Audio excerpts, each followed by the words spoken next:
आज या ठिकाणी कोल्हापूर महानगरपालिकेच्या प्रस्तावित असणाऱ्या 18 गावांच्या हद्दवाढीच्या विरोधामध्ये ग्रामीण भागातील जी हद्दवाढीमध्ये समाविष्ट असणाऱ्या गावांच्या लोकप्रतिनिधींची या ठिकाणी आपली भूमिका मांडण्याची ही पत्रकार परिषद असून यामध्ये आम्ही ग्रामीण भागाच्या लोकप्रतिनिधी म्हणून ही भूमिका या ठिकाणी मांडतो की आमच्या ग्रामपंचायती ह्या केंद्र शासनाच्या आणि राज्य सरकारच्या विविध थेट आयोगाच्या निधीमुळे अतिशय सक्षम असल्यामुळे आम्ही ग्रामीण जनतेला ज्या प्राथमिक आणि भौतिक सुविधा आवश्यक आहेत त्या देण्यासाठी आम्ही सक्षम आहोत।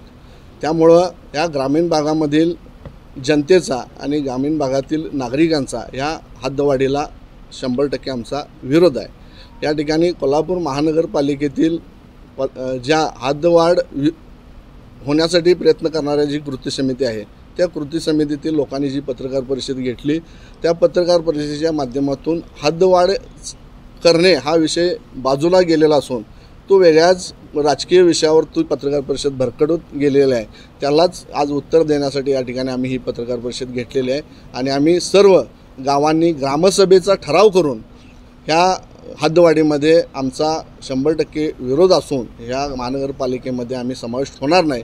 पहिल्यांदा महानगरपालिकाच्या तुम्ही सक्षमपणे चालवा, त्या ठिकाणी भौतिक सुविधा प्राथमिक सुविधा द्या, सुजलाम सुफलाम कोल्हापूर शहर करा, मग ग्रामीण जनता महानगरपालिकेमध्ये यायचं का नाही हा विचार करेल आणि जर खरं सक्षम कोल्हापूर झालं तर ह्या कोल्हापूरमध्ये येण्यासाठी आमची ग्रामपंचायतची ग्रामीण भागातील जनता हसत या ठिकाणी महानगरपालिकेमध्ये येण्याचा एकमुखानं ठराव देईल।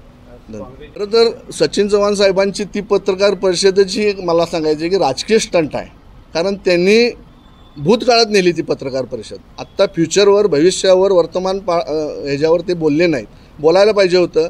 आणि जे लोकप्रतिनिधी या शहराचं प्रतिनिधित्व करतात, आमच्या दक्षिणचं प्रतिनिधित्व करतात, त्यांनीसुद्धा आपली भूमिका या ठिकाणी मांडली पाहिजे होती की हद्दवाढीत आता कृती समितीला ज्या ग्रामपंचायतीची मी मगाशी नावं घेतली त्या ग्रामपंचायती ह्या खऱ्या अर्थानं महाविकास आघाडीच्या नेतृत्व मानणाऱ्या सरपंचांच्या ग्रामपंचायती आहेत। एका बाजूला त्यांनीच विरोध करायचा आणि एका बाजूला काँग्रेसच्याच पदाधिकाऱ्यांनी इकडं म्हणायचं की हद्दवाढ व्हायला पाहिजे आणि काँग्रेसच्याच पदाधिकाऱ्यांनी म्हणायचं की हद्दवाढ नाही झाली पाहिजे।